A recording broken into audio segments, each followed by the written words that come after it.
बिस्मिल्लाहिर्रहमानिर्रहीम। अस्सलाम वालेकुम नादरीन, आप यूट्यूब चैनल देख रहे हैं। मैं इमरान खान हूँ। 90 दिन में इंतखाबात के हवाले से सुप्रीम कोर्ट ऑफ पाकिस्तान ने पहले दिन समाअत की है।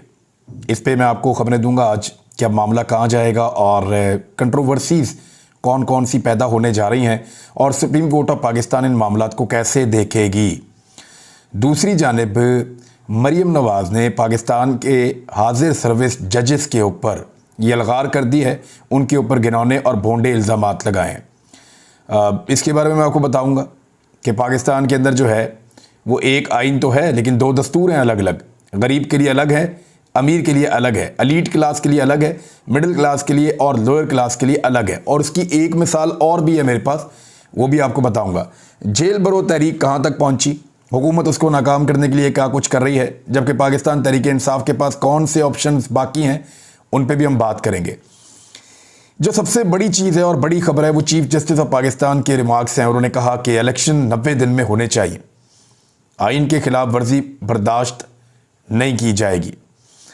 चीफ जस्टिस उमर अता बंदयाल ने पंजाब और खैबर पख्तूनख्वा में इंतखाबात में ताख़ीर पर हुकूमत समेत तमाम सियासी जमातों को नोटिस जारी किया था और ये आज की समाअत में किया और कहा कि आइन के मुताबिक इलेक्शन असम्बलियाँ तहलील होने के 90 दिन में किए जाते हैं और सुप्रीम कोर्ट आइन की खिलाफ वर्जी बर्दाश्त नहीं करेगी।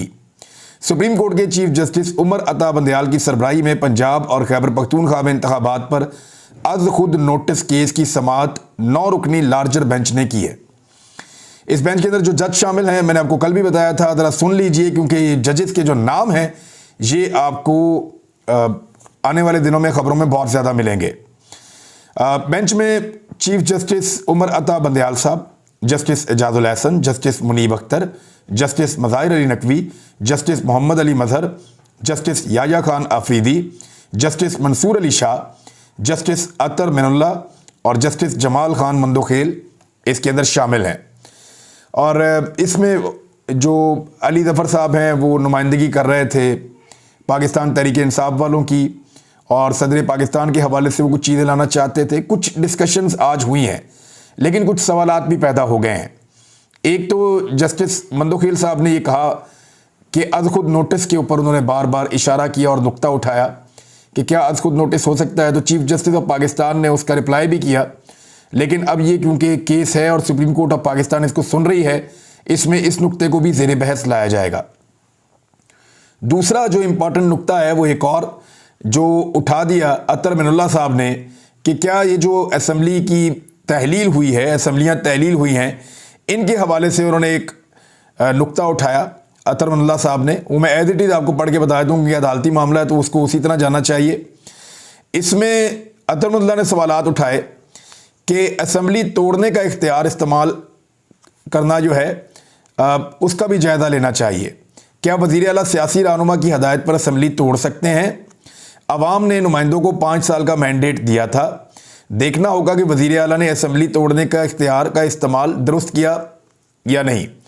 अब ये वाला मामला जो है इसको भी दोबारा से देखा जाए। ये दो चीज़ें हो गई, एक आज खुद नोटिस का मामला, दूसरा मामला ये है कि जो असम्बली तोड़ी है वज़ीर आला ने या वज़राए आला ने अपने लीडर के अहकामात के ऊपर, वो दुरुस्त है या गलत है। अब देखिए 1.5 महीना गुजर गया असम्बली को टूटे हुए लगभग, और 12 तारीख को पंजाब असम्बली टूटी थी। आज 1 महीना और लगभग 13-14 दिन गुजर गए हैं। ये 1.5 महीने के बाद तो ये मुमकिन नहीं है कि दोबारा से असम्बलियाँ बहाल कर दी जाएं। क्या वापस बहाल कर दी जाएंगी, ये सवाल भी उठाया जा रहा है। देखिए इस वक्त पीडीएम की हुकूमत को और एस्टेब्लिशमेंट को सबसे ज़्यादा ये सूट करता है कि ये दोनों असम्बलियाँ बहाल हो जाएँ और ये दोनों असम्बलियाँ बहाल होने के बाद बाउंड कर दिया जाए कि असम्बलियाँ अपनी मुद्दत पूरी करेंगी। हालांकि आईने पाकिस्तान के अंदर जो असम्बलियों की तहलील का इख्तियार मौजूद है वज़ीर आला के पास और वज़ीर आज़म के पास, वो कैसे उनसे छीना जा सकता है। हालांकि ये 1973 के आइन के अंदर बाकायदा दर्ज है और 1973 के आइन का हिस्सा है। कोई भी अदालती फैसला आइन के बुनियादी हिस्से को क्या हटा सकता है या उसके अंदर तब्दीली कर सकता है या आइन के अंदर मौजूद एक इख्तियार को वापस लिया जा सकता है। मिसाल के तौर पे आइन जो है वो आज़ादी इजहार राय उसको इंश्योर करता है।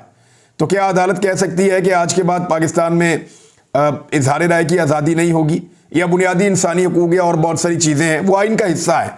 तो जो आइन के अंदर दर्ज है उसको तब्दील नहीं किया जा सकता जब तक कि 2/3 अक्सरियत से कौमी असम्बली और फिर बाद में सेनेट बाकायदा इसको मंजूर ना करे। 2/3 अक्सरियत दरकार होती है आइन में तरमीम के लिए। जब तक आइन में तरमीम ना कर ली जाए तब तक ये हो नहीं सकता। बहरहाल ये अदालत के अंदर मामला है, ये सवाल तो उठाए गए हैं, देखते हैं कि इनका क्या बनता है। लेकिन जो सबसे बड़ा सवाल है वो चीफ जस्टिस ऑफ पाकिस्तान ने उस सवाल को बार बार दोहराया और उन्होंने कहा कि मामला ये है कि इंतखाबात होने चाहिए 90 दिन के अंदर।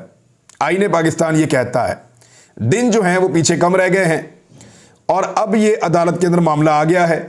हाई कोर्ट का ऑर्डर होने के बाद गवर्नर और इलेक्शन कमीशन अपीलों में चले गए हैं, लिहाजा अब सुप्रीम कोर्ट ऑफ पाकिस्तान इस मामले को देख सकती है क्योंकि वक्त कम है और इंतखाबात 90 दिन के अंदर होने चाहिए।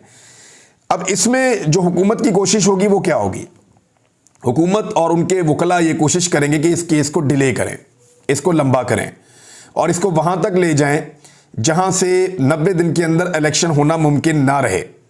तो फिर उसके बाद एक स्टेज जो है वो उससे जान छुड़वा लेंगे कि जनाब अब 90 दिन का तो टाइम गुजर गया है, अब 90 दिन के अंदर तो इलेक्शन हो नहीं सकते, तो लिहाजा कोई और रास्ता निकाला जाए। तो फिर मामले को कहीं और लेकर जाएंगे। दूसरा, वो ये चाहेंगे कि कुछ भी करके ऐसी कंट्रोवर्सीज पैदा हो जाएं कि ये बेंच टूट जाए और ये मुकदमा यहाँ पे रुक जाए या 10-15 दिन का डिले हो जाए, कम से कम 10 दिन का डिले। तो वो चाहेंगे 10-12 दिन का ये केस लंबा लटकता चला जाए। लेकिन सुप्रीम कोर्ट ऑफ पाकिस्तान ने सुबह 11 बजे की तारीख दी है, यानी कल सुबह 11 बजे, कल से मुराद जो है वो जुमे की सुबह 11 बजे, और फिर पीर वाले दिन से बाकायदा इसकी समाअत होगी और तमाम केसेस को शिफ्ट किया जाएगा। पूरा हफ्ता इस केस को सुना जाएगा। आइन तो ये कहता है कि इंतखाबात 90 दिन के अंदर हो। अब ये जो सुप्रीम कोर्ट का सो मोटो नोटिस है, इसने नींदें हराम कर दी हैं पीडीएम की। यानी बूट पॉलिश करने के बावजूद, बूटों को बड़ा टका के पॉलिश किया है शरीफ खानदान ने, लेकिन इसके बावजूद उनके पास हुकूमत मौजूद है, पॉपुलैरिटी मौजूद नहीं है। और बगैर पॉपुलैरिटी के इलेक्शन में जाना खुदकुशी करना है सियासी तौर पे।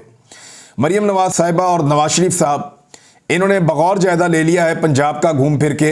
ये जिस ज़िले में भी जाते हैं वहाँ पे मार्की के अंदर, अभी जो सरगोदा के अंदर प्रोग्राम किया मरियम ने आज, वो मार्की के अंदर किया, एक जो शादी हाल टाइप होती है मार्की, उसके अंदर किया। इसी तरह जहाँ जहाँ वो जा रही हैं, शादी हॉल्स के अंदर, मार्कीज़ के अंदर, इंडोर्स के अंदर वो अपने प्रोग्राम कर रही हैं मरियम नवाज साहिबा। उसका रीज़न ये है कि ओपन जलसे अब वो कर नहीं सकते, उनकी वो मकबूलियत नहीं है और एंटी एस्टेब्लिशमेंट एक बयानिया उनको घड़ना है।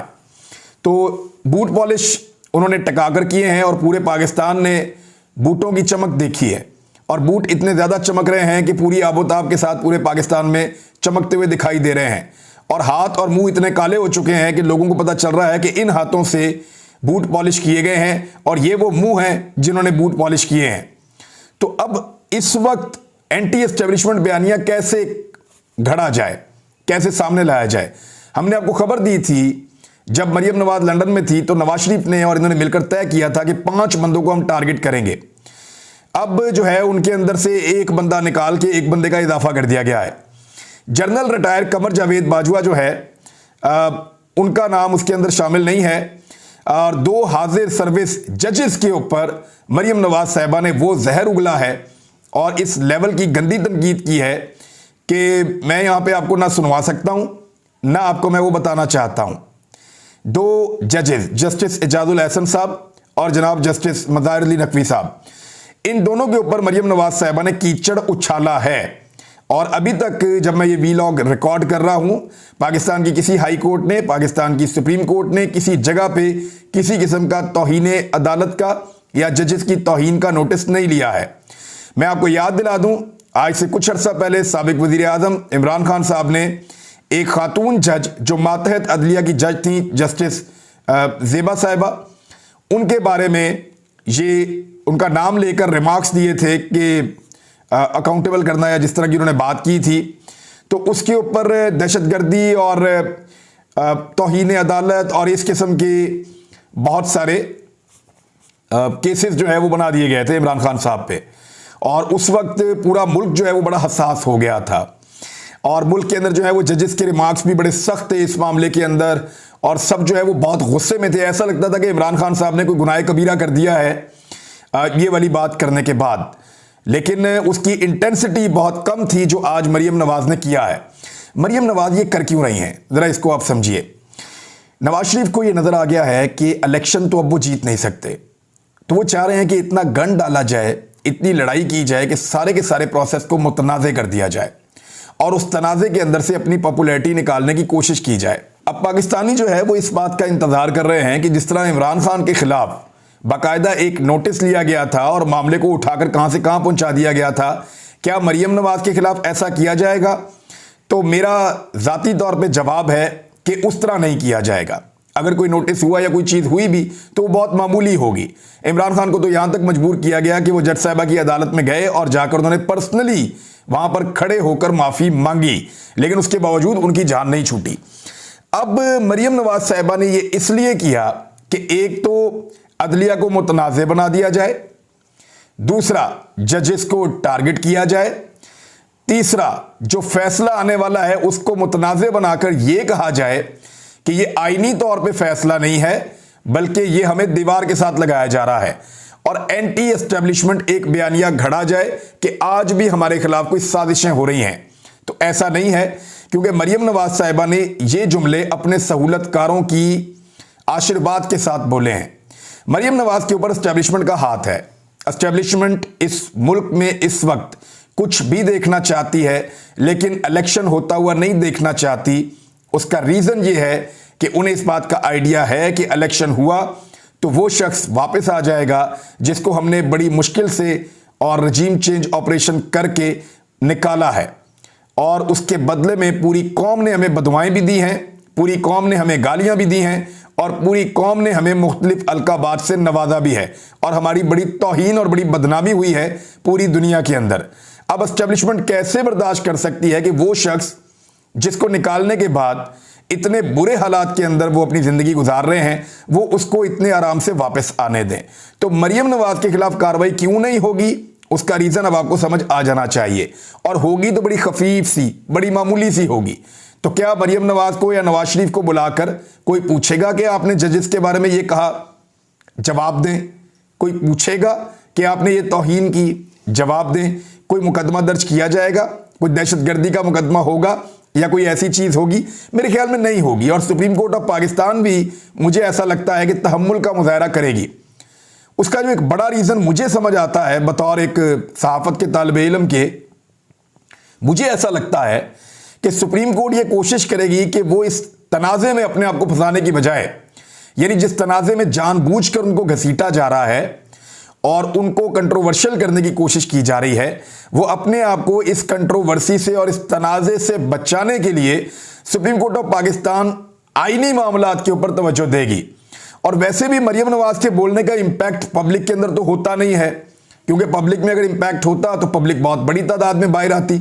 मेरे ख्याल में मरियम नवाज पाकिस्तान में जिसके भी खिलाफ बोलेंगी, पाकिस्तानी उनके साथ खड़े हो जाएंगे। पाकिस्तान के मीडिया के अंदर कुछ मुर्दार, जिन्हें महंगाई नज़र नहीं आ रही थी, जिन्हें बेरोजगारी और गुर्बत नज़र नहीं आ रही थी, वो मुर्दार, बल्कि मुर्दार खोर आप उनको कह लें, वो लोग जो बिल्कुल बेहिस हो चुके थे, आज अचानक उनकी 6 की 6 हिस्सें जागी हैं और उन्होंने दोबारा से कीबोर्ड्स पकड़ के अपने अपने ट्विटर के ऊपर अदालतों को लताड़ना शुरू कर दिया है। मैं आपको एक बात याद दिला दूं कि यही जस्टिस एजाजुल एहसन साहब और यही चीफ जस्टिस साहब और बाकी कुछ और जजेस शामिल थे। इन्हीं जजेस ने डिप्टी स्पीकर कासिम सूरी की रूलिंग के खिलाफ एक फैसला दिया था, और उस वक्त यही जजेस पीएमएलएन को लग रहा था कि इंसाफ का बोलबाला कर रहे हैं, और उन्होंने कहा था कि आइन की जीत हो गई और आईने पाकिस्तान के मुताबिक सुप्रीम कोर्ट ऑफ पाकिस्तान ने एक बेहतरीन फैसला दिया है। यही जजेस जब मुतफिका तौर पे वो फैसला दे रहे थे तो पीएमएलएन को कोई एतराज नहीं था, लेकिन आज जब यही जजेस दोबारा आइन के मुताबिक इंतखाबात की तरफ जाने की बात कर रहे हैं तो पीएमएलएन को एतराज है इन्हें जो। और उस वक्त देखें ना, एस्टेब्लिशमेंट उस वक्त कुछ और चाहती थी कि इमरान खान को हर हाल में निकाला जाए, और आज एस्टेब्लिशमेंट चाहती है कि इमरान खान का रास्ता हर हाल में रोका जाए। तो एस्टेब्लिशमेंट के पांव में पीएमएलएन पूरी की पूरी अपना वजूद समेट कर बैठी हुई है। ये मैं आपको एक तस्वीर दिखा रहा हूं, जरा ये तस्वीर देखें। ये सरदार अब्दुल रहमान खेतरान की है। उस केस के अंदर जो लड़की की लाश मिली थी वो खातून नहीं है जो कुरान पाक उठाकर बोल रही थी, लेकिन जो 2 बच्चों की लाश मिली है वो मुबैना तौर पे उन्हीं के बच्चे हैं। जबकि वो जो लड़की की लाश है जिसके मुंह पर 3 गोलियां मार के उसको तेजाब के साथ उसका चेहरा बिगाड़ा गया था, वो खातून नहीं है, वो कोई और लड़की है और उसके ऊपर इन्वेस्टिगेशन चल रही है। लेकिन गिरफ्तार शख्स को आज जिस तरीके से प्रोटोकॉल दिया गया, इस शख्स को जिस तरीके से सेफ हाउस के अंदर रखा गया और थाने के अंदर बंद नहीं किया गया, और जिस तरीके से ये शख्स बेहतरीन कपड़ों में निकलकर विक्ट्री का निशान बना रहा था, तो इस चीज ने एक चीज पे पाकिस्तानियों का ईमान पक्का कर दिया कि अगर आप पाकिस्तान के ताकतवर हलकों या एस्टेब्लिशमेंट के खिलाफ कोई जायज सवाल भी उठाएंगे तो आपके मुंह पर काला कपड़ा डाला जाएगा, आप गद्दार हैं, आप बागी हैं, आपको नंगा किया जाएगा, आपके नाजुक अज़ा के ऊपर करंट लगाया जाएगा, आपको टॉर्चर किया जाएगा, आपको गालम गलोच की जाएगी, आपके लिए जमीन तंग कर दी जाएगी अगर आपने सिर्फ जायज सवाल पूछ लिया पाकिस्तान की एस्टेब्लिशमेंट के किरदार के बारे में। लेकिन अगर आपने पाकिस्तान की एस्टेब्लिशमेंट को कुछ नहीं कहा तो चाहे आप कातिल हैं, चाहे आप बेईमान हैं, चाहे आप फ्रॉडिये हैं, चाहे आपने मुल्क को लूटा है, चाहे आपने जेन्युइनली अपने पाकिस्तान के साथ और अपने हलफ के साथ गद्दारी की है, चाहे आप निजी जेलें बनाएं, चाहे आप लोगों को उनके अंदर कैद रखें, आपको किसी किस्म की तज़हीक का सामना नहीं करना पड़ेगा। तो यह है पाकिस्तान का कानून और पाकिस्तान का इंसाफ। अब तक के लिए इतना ही। अपना ख्याल रखिएगा, अपने इस चैनल का भी। अल्लाह हाफिज।